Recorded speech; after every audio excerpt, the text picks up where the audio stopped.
The house edge. The house edge is the mathematical advantage built into every game on the floor, and that is the foundation everything else on this list is built on top of. It matters because it means the casino does not need luck, does not need to cheat, and does not need you to lose any individual bet. On American roulette, there are 38 pockets, but a winning number pays out at 35 to 1, a small gap that hands the house roughly a 5% advantage on every single spin. That number sounds tiny. It isn't. It's a tax on every dollar that crosses the table, collected forever, and its power comes from a mathematical law called the law of large numbers. Over enough repetitions, actual results converge on expected results with near-perfect reliability. The casino doesn't care what happens tonight. It cares what happens across 10 million spins, and across 10 million spins, there is no uncertainty at all. That's the part people miss. The casino is not gambling. You are. The casino is running a business with a known margin, and the margin is you. No clocks and no windows. Walk into almost any major casino floor and you will find no clocks on the walls and no windows to the outside. It matters because time awareness is the single most reliable thing that makes a person stop. Humans decide to leave for two reasons. They run out of money or they realize how late it is. The casino cannot do much about the first one. Well, actually it can, and we'll get to that. But it can absolutely eliminate the second.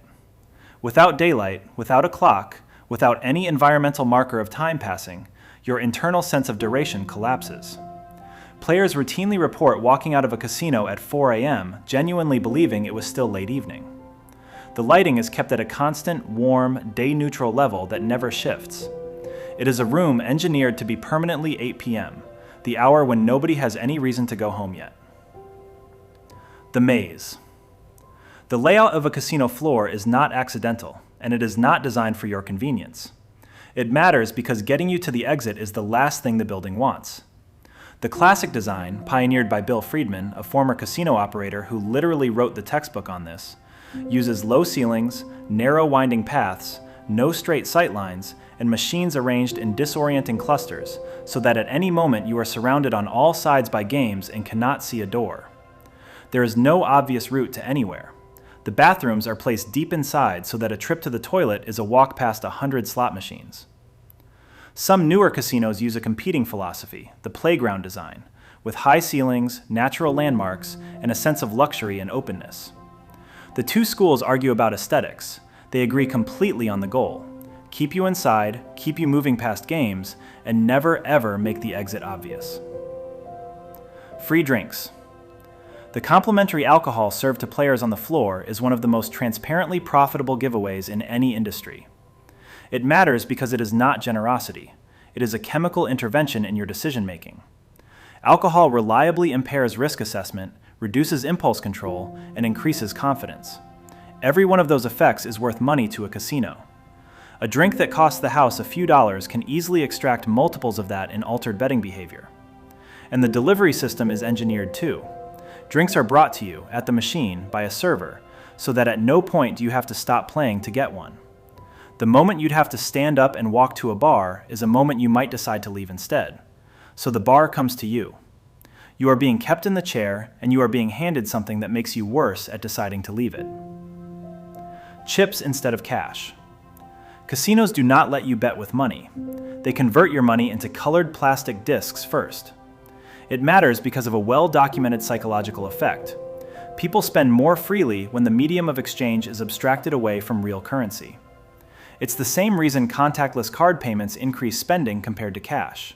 The pain of paying, a real and measurable phenomenon, gets muted when the thing leaving your hand doesn't feel like money.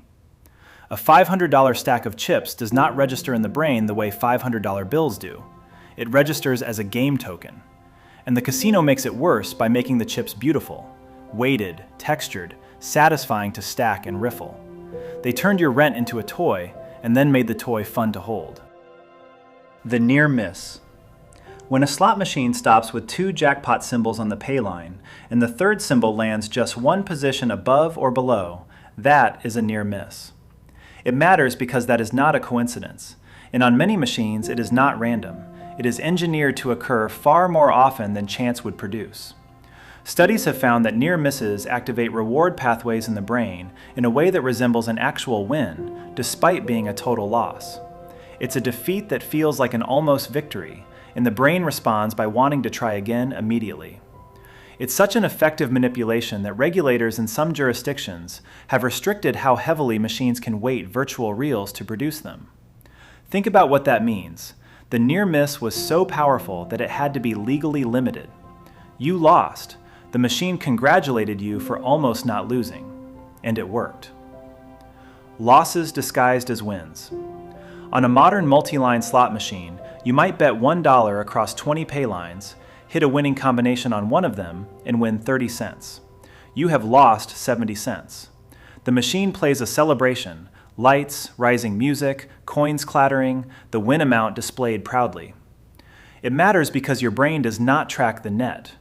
Researchers who study slot machines have a name for this: losses disguised as wins. On many machines, these fake wins occur more often than actual wins, and players consistently overestimate how often they're winning as a result. You are being congratulated for losing money, repeatedly. On a machine that knows exactly how much you lost and plays a fanfare anyway. Variable ratio reinforcement. This is the mechanism underneath the entire slot floor, and it is the single most powerful behavioral schedule ever identified in psychology. It matters because it was discovered in a lab with pigeons and rats, and casinos built an industry on it.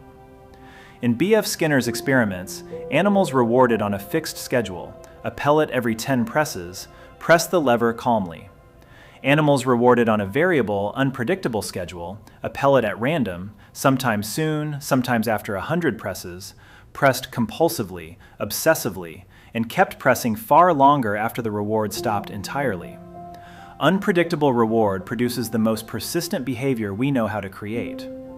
A slot machine is a variable ratio schedule with a chair in front of it. It is not a metaphor.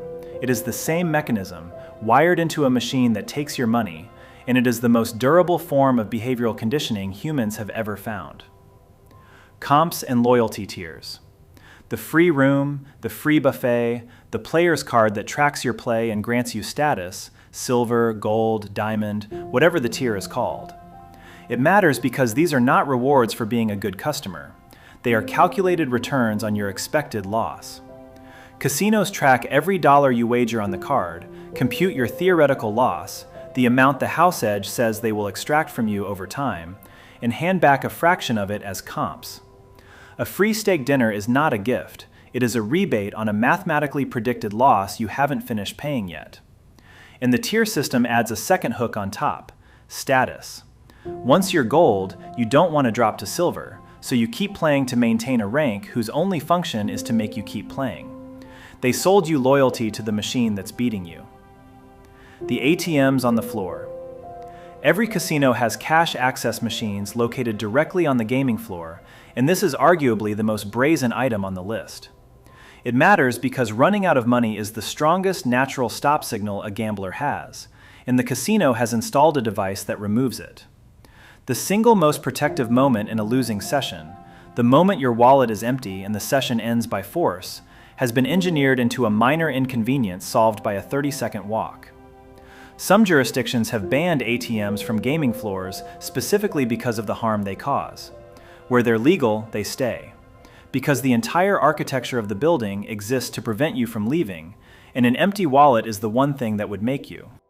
The illusion of control. Casinos let you throw the dice yourself. They let you pull the lever instead of pressing the button. They let you pick your own lottery numbers, choose which slot machine feels lucky, blow on the dice, and use whatever ritual you like. It matters because none of it changes the odds by a fraction of a percent, and all of it makes you bet more. This is a well-established effect in psychology. When people feel they have agency over a random outcome, they become more confident and wager more, even when the agency is purely cosmetic. Throwing dice yourself does not change what the dice do, but it makes you believe, at some level below reason, that you are participating rather than being processed. The casino is happy to let you feel like the pilot. The plane's flight path was set before you boarded. The gambler's fallacy. Finally, the one thing the casino doesn't even need to install because you brought it with you. It matters because your brain is fundamentally, structurally bad at randomness. After red hits 5 times in a row on roulette, black feels overdue. It is not. The wheel has no memory. Each spin is completely independent, and the odds are identical every single time, forever. But the human brain is a pattern detection machine that evolved in a world where patterns were real and meaningful, and it simply cannot accept that a sequence means nothing. So players chase. They increase bets on the do outcome. They double down after losses, convinced a correction is coming. And the casino simply lets them, because the fallacy pushes more money onto the table at the exact moment the player is most emotionally compromised.